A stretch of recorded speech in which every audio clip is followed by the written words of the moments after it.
היי חברים, כאן דריה. אני מציעה לכם ללמוד איתי היום את המעבר מווג'י לאסקלטור מלמעלה למטה.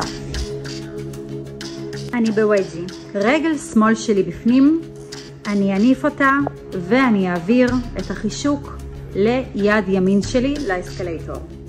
שימו לב באיזה שלב בדיוק אני מתחילה להניף את הרגל מלמטה למעלה כדי להעביר אותו לאסקלטור.